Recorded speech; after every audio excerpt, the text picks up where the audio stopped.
quiero que nosotros abramos nuestras sagradas escrituras.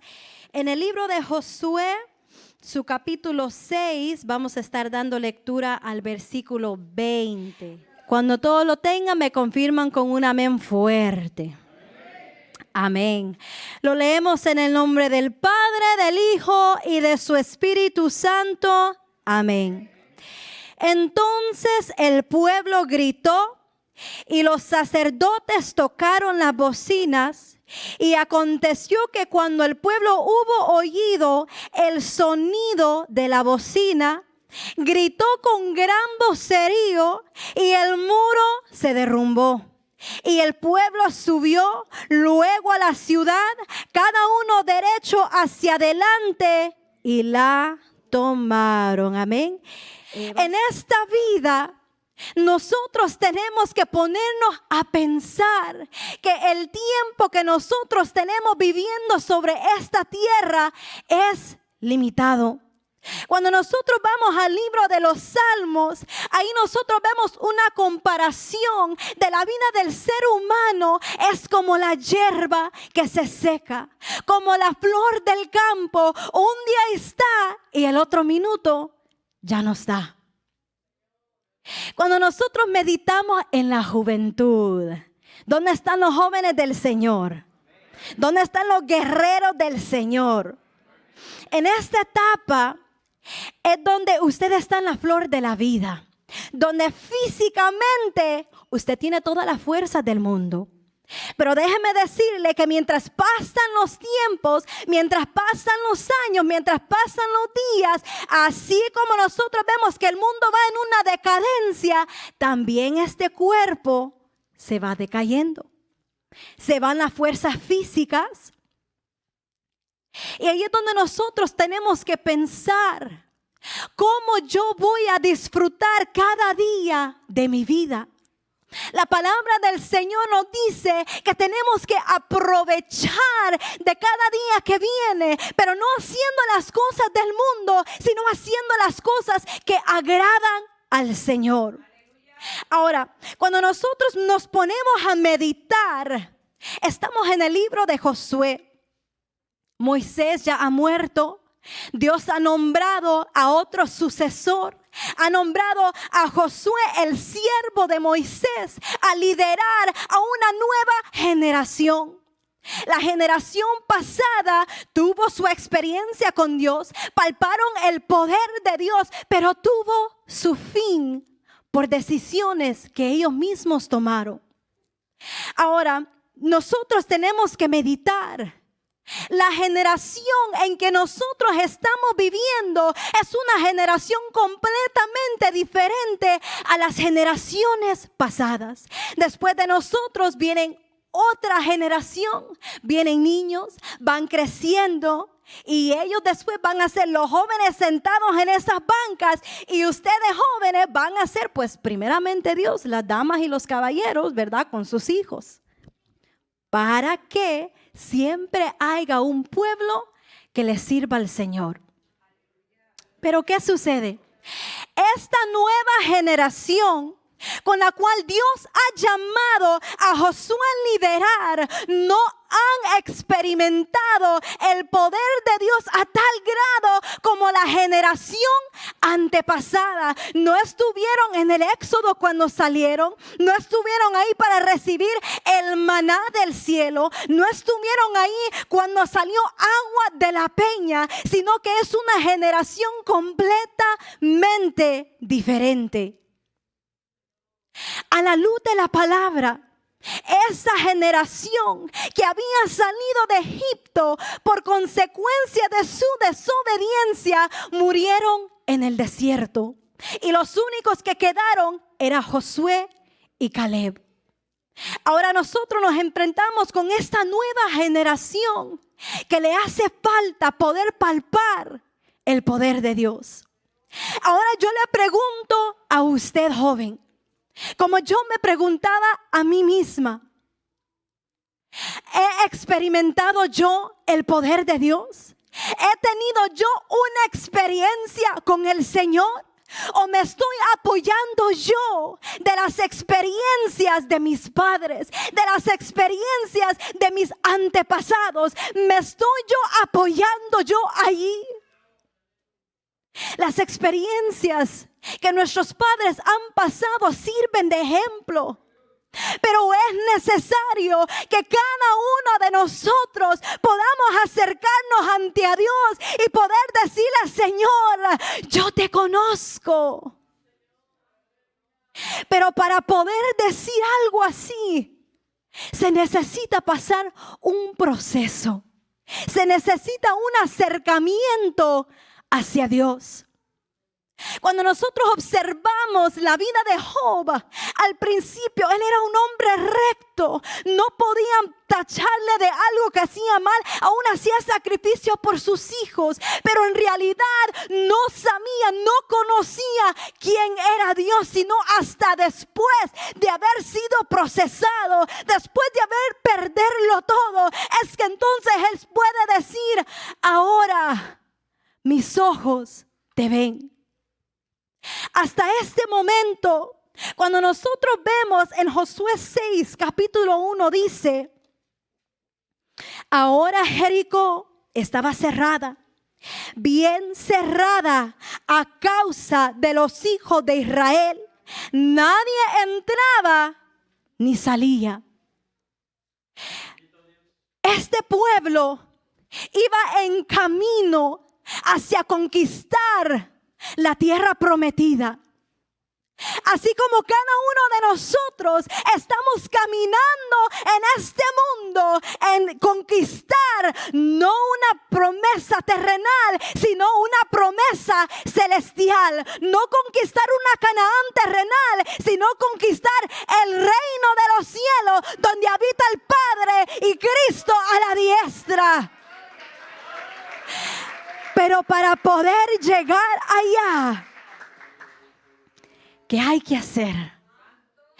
Hay que correr esta carrera con paciencia.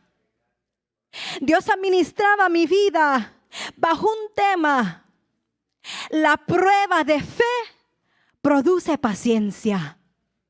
La prueba de fe produce resistencia. Si nosotros vamos un poco más atrás, vemos cómo Dios se glorifica y este pueblo cruza en seco el río Jordán. Ahí ellos ven el poder de Dios en contra y por encima lo que es la naturaleza. Y luego después vemos cómo ellos son circuncidados, que obedecen hacia el pacto, el señal del pacto que se les había dado desde los tiempos de Abraham. Ahora, ese cruce en el río Jordán es símbolo de cada creyente que muere en Jesucristo, que confiesa y dice: yo dejo mi vida pasada, pero ahora yo comienzo una vida diferente. Ahora yo comienzo una vida en el Señor. Ahora yo comienzo caminando en el camino de Jesucristo. Ahora nos encontramos dentro de las filas del Evangelio. Ahora nos encontramos como humanos responsables de cada decisión tomada. Y ahora nos tenemos que preguntar: ¿por qué hice yo esa confesión de fe? Porque los demás lo hicieron. ¿Por qué estoy aquí? ¿Por qué Dios me ha llamado? ¿Por qué le sirvo a Cristo? ¿O por qué actúo de la manera que yo actúo? Vivo de la manera que yo tengo que vivir. Ahí la palabra del Señor nos dice que ellos circuncidaron, hicieron la circuncisión. Pero Dios en su palabra, lo que es a su iglesia, demanda una circuncisión espiritual, una circuncisión en el corazón. El hecho de que hemos dado ese paso en confesar que ahora somos diferentes, tenemos que permitir que el Espíritu Santo entre y haga el cambio necesario para poder vencer toda lucha y prueba que se presente en medio de nosotros. Joven, meditemos. ¿Por qué acepté al Señor? ¿Por qué estoy aquí? He permitido que el Espíritu Santo haga el cambio necesario en mi vida, o aún hay cosas que no le agradan a Dios y yo necesito que el Espíritu Santo entre y cambie y arranque lo que no le agrada, porque el Espíritu Santo no puede morar en un vaso sucio. Es necesario la limpieza primero, de vaciarnos de lo que no le agrada a Dios, para que lo que sí le agrada empiece a dar fruto dentro de nuestras vidas. Josué, Dios le había dado las directrices a él y le dijo: esfuérzate y sé valiente, medita en mi palabra de día y de noche, así como estuve con Moisés, también estaré contigo. Ahora nosotros vemos que están enfrente de Jericó. Es la primera de las muchas batallas que ellos se encuentran. Ahora, ¿cuál es la diferencia entre una batalla y una guerra? En ambos, como en una batalla, como en una guerra, hay un conflicto entre dos lados. Hay un conflicto entre dos fuerzas. Hay un conflicto entre dos grupos. Pero la diferencia es: una batalla es por un tiempo determinado de parte del Señor, pero una guerra es prolongada. Ahora, ¿cuál es la guerra en que nosotros nos encontramos? Nosotros estamos en una guerra espiritual. Estamos batallando cada día. Es decir, que cada día que usted se levanta hay una batalla diferente, hay una lucha diferente. Y al poder conquistar esa batalla es que entonces nos acercamos cada día más a la meta final, a conquistar la guerra espiritual en que nosotros nos enfrentamos. Joven, ahorita usted puede decir: yo tengo mis 15 años, yo tengo mis 14, 16, 20, 30, bueno, 40, ¿verdad? El que no se ha casado todavía es joven. Y usted puede decir: yo tengo tiempo, yo estoy aquí porque tengo que estar. Me pongo el traje, me pongo mi uniforme de un evangélico. Pero solo Dios conoce lo que hay en lo interior. Jericó era una ciudad muy amurallada. Con fuerza humana no se podía entrar, no se podía penetrar. En este caminar, joven, nosotros nos vamos a encontrar con momentos difíciles, con situaciones difíciles, con problemas que nosotros tal vez nunca pensamos en nuestra mente poder pensar, padecer. Pero si Cristo padeció, ¿quiénes somos nosotros para pensar que nunca vamos a poder padecer o sufrir? La meta final es llegar al cielo, conquistar el reino de los cielos, es llegar y ver cara a cara al Salvador de nuestra alma. Pero mientras estamos en esta tierra, mientras estamos en esta carne, tenemos una lucha contra el diablo, contra la mente y contra nuestra carne. Y a través de por esos tres medios, es que nosotros nos vamos a encontrar con diferentes luchas. Ahora yo le pregunto a usted, en este caminar con el Señor, ¿cuál es el muro de Jericó con que usted se ha enfrentado? ¿Qué es lo que está delante de usted que está impidiendo a que usted siga caminando, conquistando el terreno en su caminar con el Señor? ¿Será la vergüenza? Mientras yo estaba ahí sentada, venía a mi mente: a mí no me da vergüenza adorar al Señor. A mí no me da vergüenza dar un grito grito de júbilo.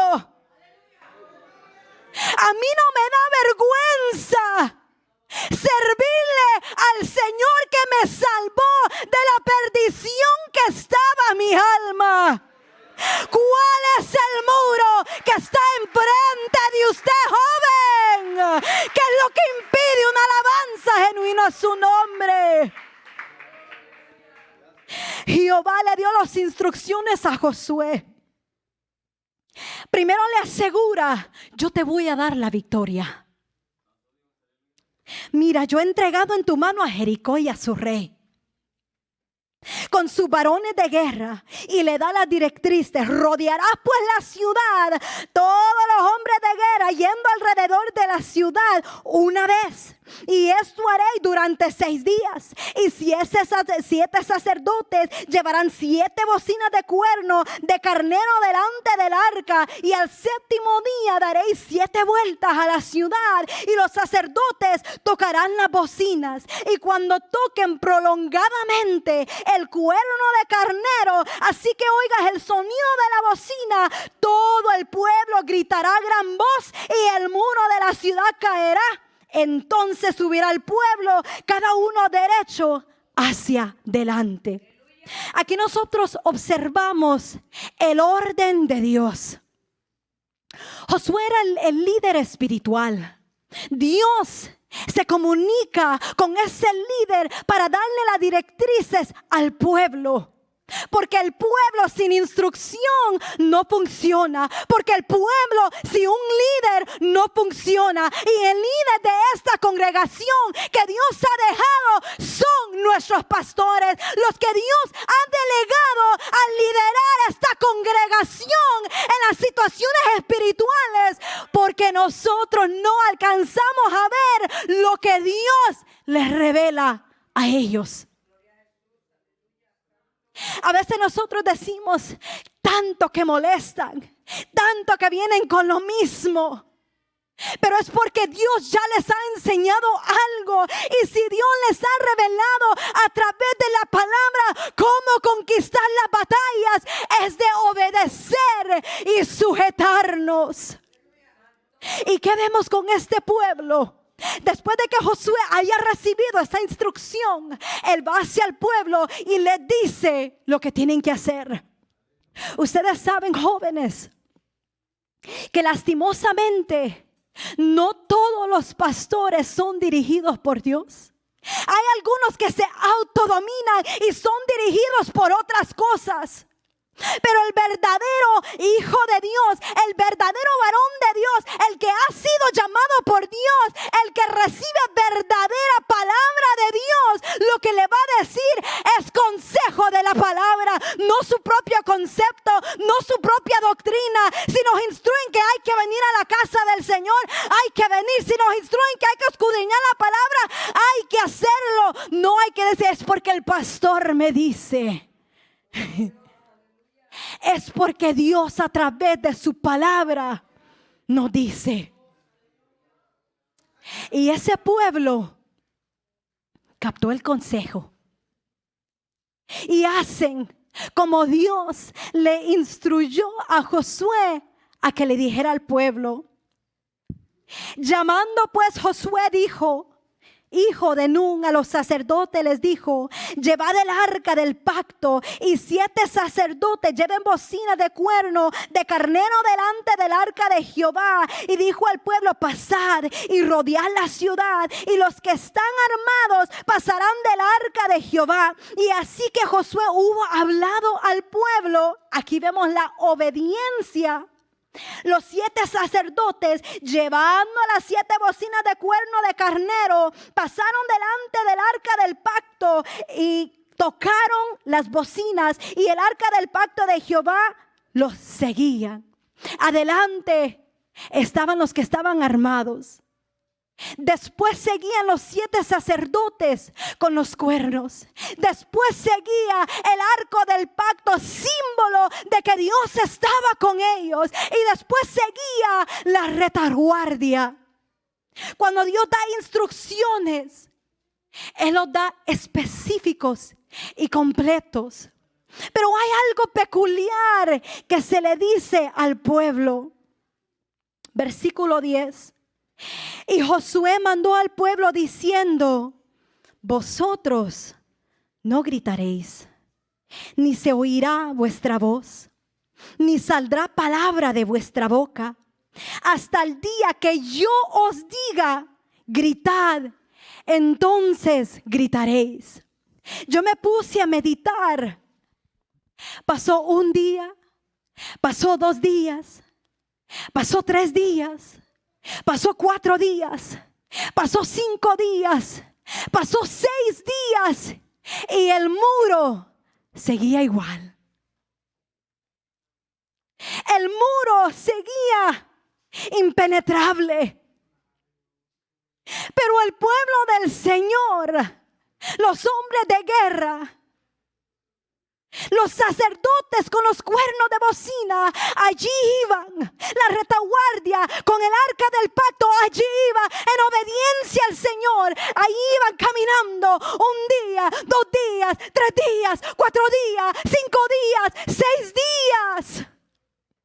Y me puse a meditar. ¿Cuántas veces nosotros en medio del problema queremos ver un resultado instantáneamente? Pero más el Señor dice: espérate, otro día más, otro día más, otro día más. Espérate, espera en mi tiempo, espérate en lo que yo te dije. Agárrate de mi palabra, agárrate de lo que yo te dije, agárrate de mi promesa.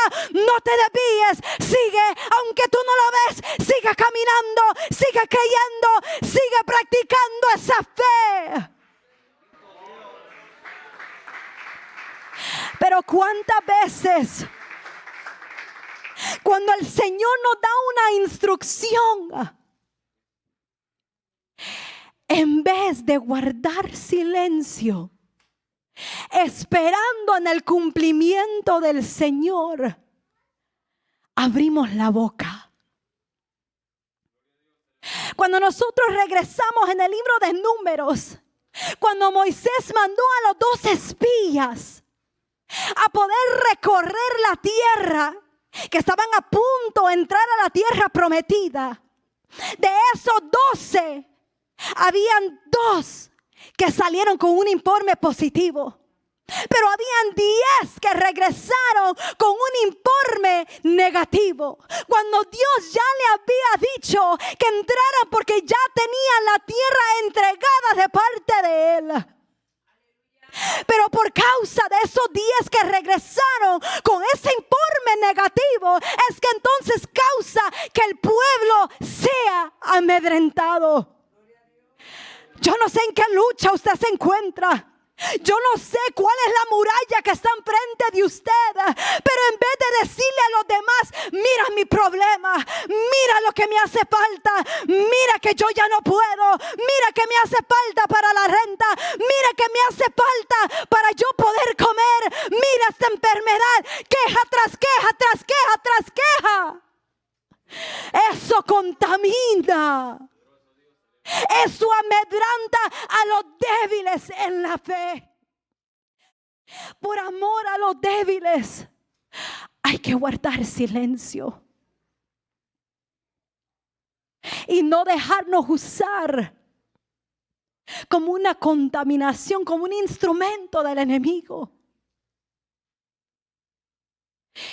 Dios le dice a través de Josué que no griten, que no hablen, que no salga nada de sus bocas, porque Dios conocía lo que había dentro del pueblo. Pero también una queja es una confesión pública de una falta de fe en el Cristo que le servimos. A nosotros quejarnos, le estamos diciendo al Señor: tú no eres suficiente. A nosotros quejarnos, decimos: mi problema es más grande que tú. Mi enfermedad es más grande que tú. Mi dolor es más grande que tú. Pero la luz de la palabra, Cristo, es más que suficiente. El Dios Todopoderoso, el que hace donde no hay. ¿Para qué es la prueba? ¿Para qué son esos momentos dolorosos? Para nosotros darnos cuenta cómo está nuestra vida espiritual.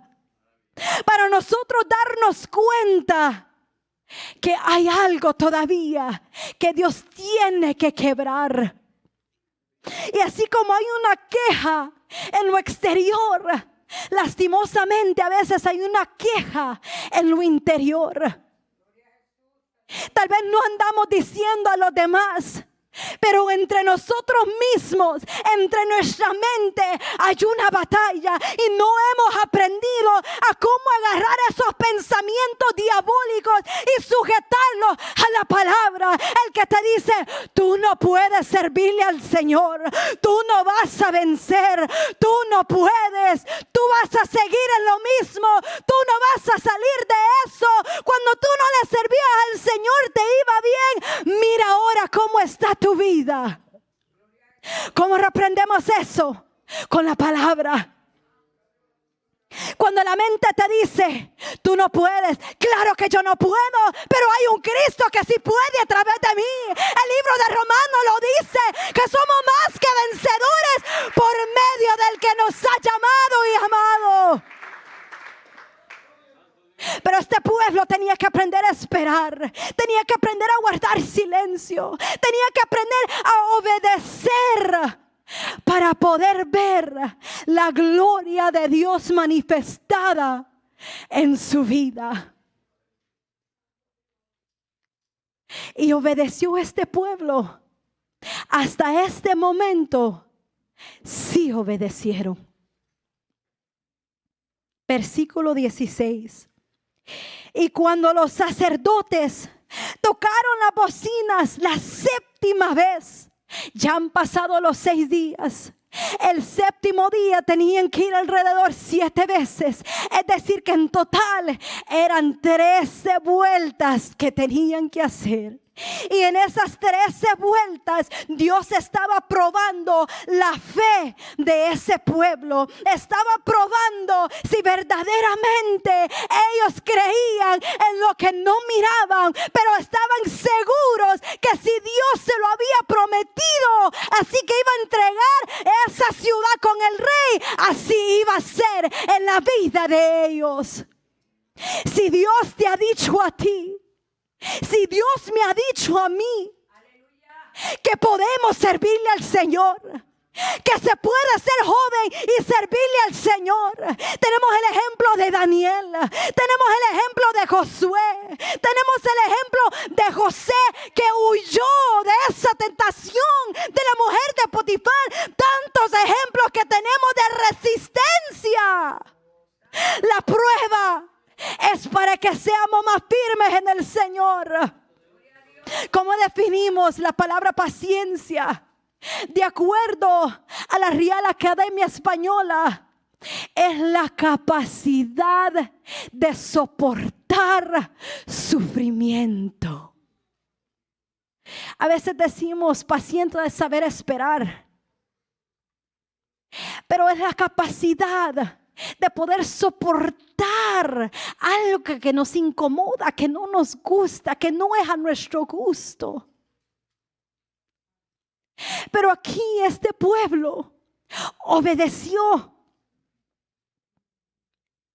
Y será la ciudad anatema a Jehová con todas las cosas que están en ella. Solamente Rahab la ramera vivirá con todos los que estén en casa con ella, por cuanto escondió a los mensajeros que enviamos. Pero vosotros guardaos del anatema. Ni toquéis, ni toméis alguna cosa del anatema, no sea que hagáis anatema el campamento de Israel y lo turbéis. Siempre Dios pone las restricciones por amor a nuestras vidas. Él dice: aquí te entrego la tierra, pero el hecho que tú la conquistes es problema tuya. Yo salgo de mi compromiso, demuestro mi fidelidad a mi palabra dada, que yo cumplo lo que yo digo. Y eso es lo que el Señor nos dice en esta noche. La promesa está. ¿Quieres ir al cielo? ¿Quieres salvar tu alma de la condenación eterna? Sírvele con honestidad. No te acerques a lo que no le agrada a Dios. Huye. El joven sabio huye, ve el mal y huye. La única manera para servirle al Señor es de rodillas, joven. No hay otra manera. Es de rodillas. Tú ves ese muro delante de ti. Tú ves lo que no te deja seguir hacia adelante. Pero tu anhelo es buscar del Señor. La única solución es tú ponerte en las manos del Señor. Venir al altar. Buscarlo en tu hogar. Buscarlo en tu recámara. Decirle: Señor, te necesito. Que no salga una queja. Que salga una alabanza.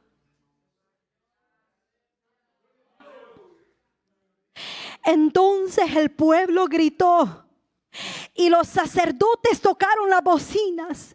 Y aconteció que cuando el pueblo hubo oído el sonido de la bocina, gritó con gran vocerío y el muro se derrumbó. Para el muro tuyo poder derrumbarse, tienes que obedecerle al Señor. Tienes que gritar, tienes que clamar, tienes que decirle al Señor: yo no puedo, pero tú sí puedes. Yo ya no aguanto, pero tú me sostienes. Siento que ya no puedo, pero tú le das fuerzas al que no tiene ninguna. El hecho de que levantemos las manos, el hecho de que demos una alabanza, es una confesión pública en decirle: Señor, aquí estoy. Yo no puedo, pero tú sí puedes. Porque Filipenses 4:13 nos dice: todo lo puedo en Cristo que me fortalece.